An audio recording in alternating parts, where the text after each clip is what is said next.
eh, mengingatkan kepada peserta partai politik untuk tidak melakukan hal-hal yang menjurus kepada politik uang.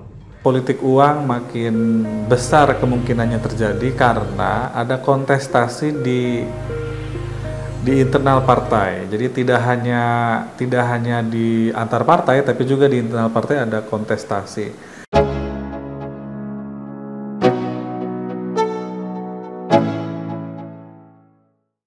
Assalamualaikum warahmatullahi wabarakatuh.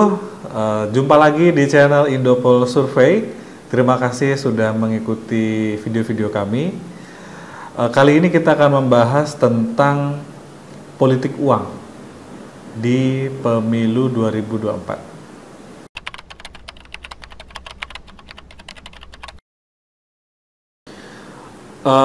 Tentu sangat merusak karena preferensi politik ditentukan bukan dari prestasi atau rekam jejak kandidat, tapi dari seberapa banyak imbalan atau uang yang diberikan ke pemilih. Itu tentu saja berakibat sangat buruk nanti untuk kualitas demokrasi kita.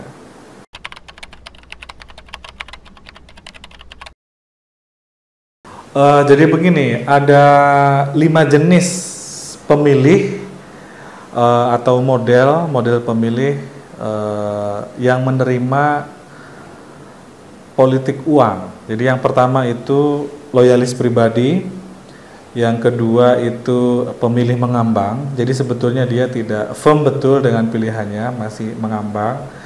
Kemudian yang ketiga pemilih inti. Pemilih inti ini pemilih yang sudah solid akan memilih si kandidat.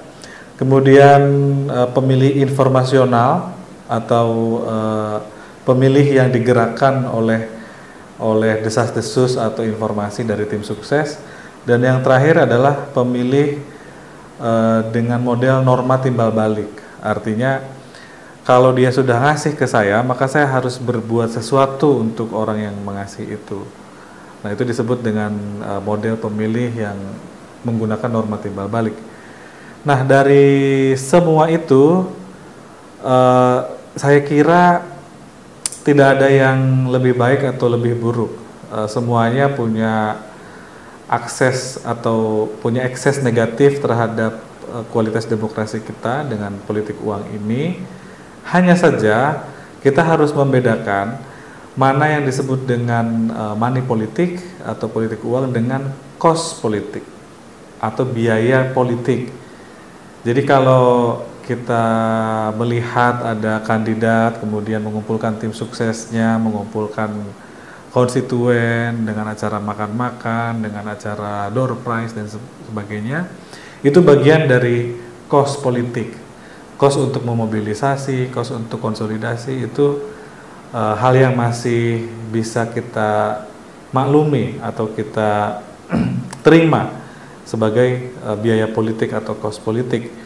Tapi jika biaya yang tadi itu, yang 5 pemilih model tadi itu kita perhatikan, itu akan berakibat buruk terhadap demokrasi kita.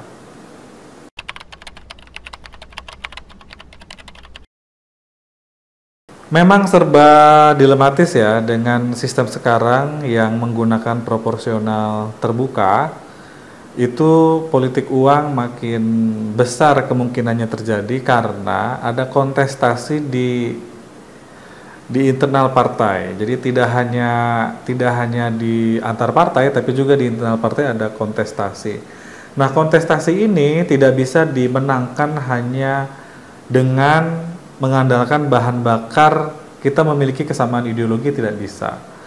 Tapi kita juga harus mengandalkan kekuatan personal. Nah, kekuatan personal inilah yang kemudian eksesnya adalah sangat besar membuka peluang terjadinya politik uang. Kenapa besar? Ketika kualitas personal ini diutamakan atau ditonjolkan dalam sistem pemilu kita yang tadi proporsional terbuka, karena ini juga dipengaruhi oleh kualitas masing-masing kandidat.